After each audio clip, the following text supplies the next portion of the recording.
ফেরানোর পরে নয়। সালাম ফেরানোর পরে দোয়া কবুল হয় এইরকম কোন দলিল যদি থাকে আপনি নেবেন। সালাম সালাতের শেষে কবুল হয়, সালাতের শেষে।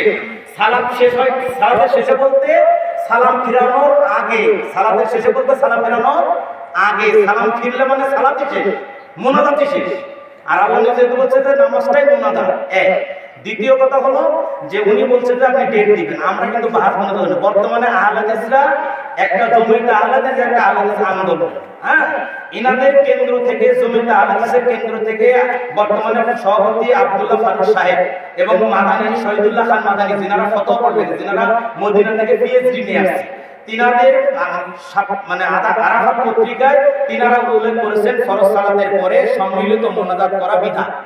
এটা আব্দুল্লাহ ফারুক সাহেব জমিদের বর্তমানে চেয়ারম্যান যারা তারা বলছে, আহলে হাদিস আন্দোলনও একই কথা বলছে। এছাড়া তারা সংগঠন করেন আবু বকর মোহাম্মদ জাকারিয়া, মঞ্জুরুল আব্দুল জামিল ইউসুফ মুজাফফর জমিদের সাথে আলহামদুলিল্লাহ, ইনাদের মতো ফরজ সালাতের পরে সম্মিলিত মুনাজাত বিধান। আমি কেন আপনার এখানে আসবো বাস করার জন্য? আপনি যদি বলেন যে বাস করেন, তাহলে আপনার সাথে আমার শর্ত হলো আপনি এই শুনেন, বাস নয়, এটা বাস আছে বাবু জিকির বাদা সালাত, বাবু দোয়া বাদা সালাত। জি, বাবু জিকির আছে, সালাম ফেরার পরে যে দোয়ার অধ্যায় আছে, জি দোয়া আছে, অনেক দোয়া আছে, 34টা দোয়া আছে। আমি বলছি যে শর্টকাট করে দোয়া বলছি।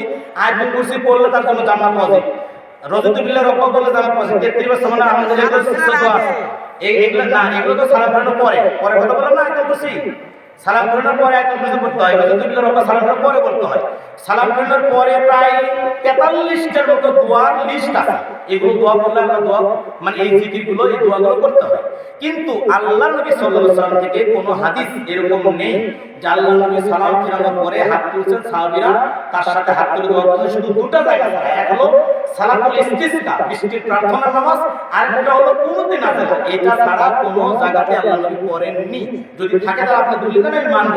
আমি আপনার কাছে মাথা নত করে আমি না সিজুদে মেনে যাব যে আল্লাহ নবী সাল্লাল্লাহু আলাইহি ওয়াসাল্লাম মুনাজাত করতে দলিল পাইছে, আমি করব। আমার কোনো শরীরের কোনো নিয়ে নেই। এজন্য আমি আপনার গ্রামে আসবো। কিন্তু আপনি তো আপনি আমার গ্রামে ডাকেন, আপনাকে 2-4 জনকে ডাকেন, আমিও আসবো ইনশাআল্লাহ, 100% আসবো। কিন্তু শর্ত থাকবে আমার পক্ষ থেকে, যদি টাকা লাগে আপনি দেবেন, আমিও দেব।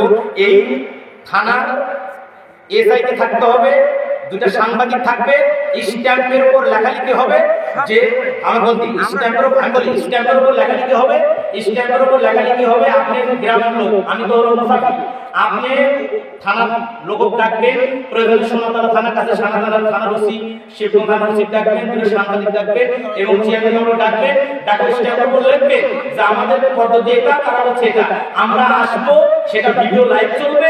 যদি এটা আসলে তৈরি হয় আমরা মেনে নেব, আপনারা মেনে নেবেন। যদি কোরআন হাদিসে কোনো কথা না থাকে তাহলে আপনারা বাদ দিতে হবে, আর থাকলে আমরা করব। এই শর্ত আমি আসবো, কিন্তু এই শর্ত করে আপনারাই ওয়াল্লাহি আল্লাহর কসম যে দিবেন সে দেবেন। শুনেন, আমি থানার ওসি, থানার ওসি ও ভাই কাটা মারামারি হবে, মারামারি হবে, গন্ডগোল হবে, গন্ডগোল হবে ভাই। শুনেন, নীরবতা আপনারা চুপ করেন, এখানে কোনো কথা বলবেন না। আপনারা আইন আইনদের মধ্যে এত থাকবে কেন? আইনদের মধ্যে এত থাকবে। আচ্ছা আপনারা কোয়াবে বসে তো মারামারি করে এই রাগারাগি আমি সবাই বন্ধ করতে এই সামনে ও বেউসু ভাবি আমাকে কি কথা বলতে আমাকে